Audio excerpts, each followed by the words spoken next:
moments later. Tutur ko kayo dito sa aking gardenan. Ayan. Ito yung mga pananim kong ayan, yun, yung dates. Tingnan niyo yan, kita niyo yan, yung bunga. Ayan. Meron ng bunga. Ayan, Ayan. Ito naman yung mga lagi kong dinidiligan. Araw-araw yan. Ito naman yung mga may bulaklak to eh. Yan.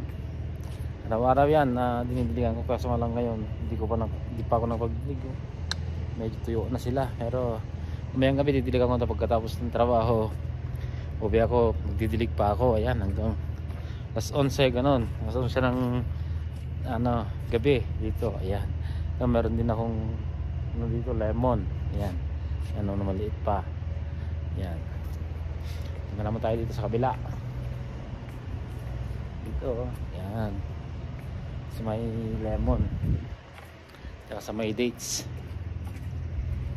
Dito. Tignan nyo to. Yan. Nakita nyo yan. Yan yung mga bunga. Yung bunga yung malalaki yung bunga. Pero hindi ko lang alam matamis to. Hindi. Yan. Ito naman yung lemon natin. Maraming bunga to. Sa maliliit nga lang. Yan. Naman yung mga halaman. Yan. Lawak ng aking gardena na nakita niyo yan. Ito yung gardena niyo yan. Ayan.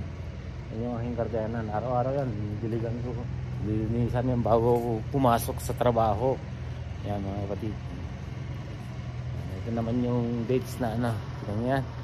Yung nakaraan kumuha ako dyan ng kinain ko. Ayan. Pakatamis. Yan lang muna mga idol. Ayan, papasok muna ako sa trabaho. Ayan. Bye bye sa inyo lahat and God bless us all.